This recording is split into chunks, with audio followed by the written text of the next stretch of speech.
ಕೋಟಿ ಒಡೆಯ real estate ಉದ್ಯಮಿ ಸಿ.ಜೆ. ರಾಯ್ ಅವರು ನಿನ್ನೆ ಆತ್ಮಹತ್ಯೆಗೆ ಶರಣಾಗಿರುವಂಥದ್ದು. ಅವರು ಬಡ ಕಲಾವಿದರಿಗೆ ಅತಿ ಹೆಚ್ಚು ಪ್ರೋತ್ಸಾಹವನ್ನು ಕೊಡ್ತಿದ್ರು, ಅವರಿಗೆ ಸಹಾಯವನ್ನು ಕೂಡ ಮಾಡಿದ್ರು. ಆದರೆ ಅವರಿಗೆ ಆತ್ಮಹತ್ಯೆಗೆ ಶರಣಾಗಿರುವಂಥದ್ದು ಕಲಾವಿದರು ಕೂಡ ದುಃಖವನ್ನು ವ್ಯಕ್ತಪಡಿಸ್ತಾ ಇದ್ದಾರೆ. ನಮ್ಮ ಜೊತೆಗೆ ಬಿಗ್ ಬಾಸ್ 11ರ ವಿನ್ನರ್ ಆದಂಥ ಹನುಮಂತ್ ಅವರು ನಮ್ಮ ಜೊತೆಗಿದ್ದಾರೆ. ಅವ್ರಿಗೆ ಪ್ಲಾಟ್ ಕೊಟ್ಟು ಅವರನ್ನು ಇನ್ನೂ ಹೆಚ್ಚಿನ ರೀತಿಯಲ್ಲಿ ಬೆಳೆಸಬೇಕು ಅಂತೇಳಿ ಆಸೆ ಪಟ್ಟರು ಸಿ.ಜೆ. ರಾಯ್ ಅವರು. ಅವ್ರ ಬಗ್ಗೆ ಮಾತಾಡ್ಲಿಕ್ಕೆ ಹನುಮಂತ್ ಅವರು ಇದ್ದಾರೆ. ಹನುಮಂತ್ ಅವರೇ, ನಿಮಗೆ ತುಂಬ ಸಹಾಯ ಮಾಡಿದ್ದಾರೆ, ಬಡತನದ ಬಗ್ಗೆ ಹೆಚ್ಚಿಗೆ ಕಾಳಜಿ ಇದ್ದಂಥ ಮನುಷ್ಯ. ಇವತ್ತು ನಮ್ಮ ಜೊತೆಗೆ ಅವರಿಲ್ಲ, ಏನು ಹೇಳಿ? ನಿನ್ನೆ ಆ ಸುದ್ದಿ ಕೇಳಿ ನನಗೆ ಭಾಳ ಅಂದ್ರೆ ಭಾಳ ದುಃಖ ಆಗೈತೆ ರೀ. ಯಾಕಂದ್ರೆ ನನಗೆ ಸಿ.ಜೆ. ರಾಯ್ ಅವರು ಭಾಳ ಅಂದ್ರೆ ಭಾಳ ಸಹಾಯ ಮಾಡ್ಯಾರ. ಅವ್ರು ನನಗೆ ನಿನ್ನೆ ಆ ಸುದ್ದಿ ಕೇಳಿ ನನಗೆ ಭಾಳ ಅಂದ್ರೆ ಭಾಳ ಬೇಜಾರಾಗೈತೆ ರೀ. ಇಲ್ಲ, ನಿಮ್ಮ ಊರಿಗೆ ಬರ್ತೀನಿ, ಮನೆಗೆ ಬರ್ತೀನಿ ಅಂತ ಹೇಳಿದ್ರು ಅಂತ ಹೇಳಿ.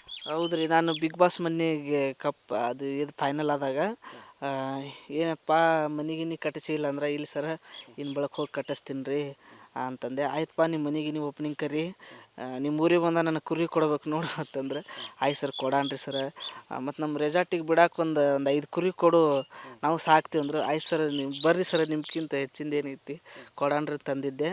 ಮತ್ತು ನಿಮ್ಮ ಊರಿಗೆ ಬಂದಾಗ ನಮಗೆ ಏನು ಮಾಡ್ತೀವಿ ಅಡುಗೆ ಅಂದ್ರೆ, ಕುರಿನ ಕೊಯ್ತೀವಿ ಬರ್ರಿ ಸರ ಅಂತಂದೆ. ಭಾರಿ ಖುಷಿ ಆದ್ರೆ ನಕ್ಕರು, ಭಾರಿ ಖುಷಿ ಪಡ್ತಿದ್ರು.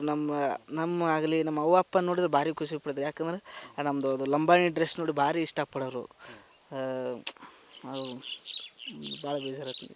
ಈ ನಡುವೆ ಲಾಸ್ಟ್ ಯಾವಾಗ ಅವ್ರ ಜೊತೆ ಮಾತಾಡಿದ್ರಿ? ಅದೇ ಸರ್, ಬಿಗ್ ಬಾಸ್ ಫೈನಲ್ ಆತಲ್ಲ ಆವಾಗ ಮಾತಾಡಿದ್ವಿ.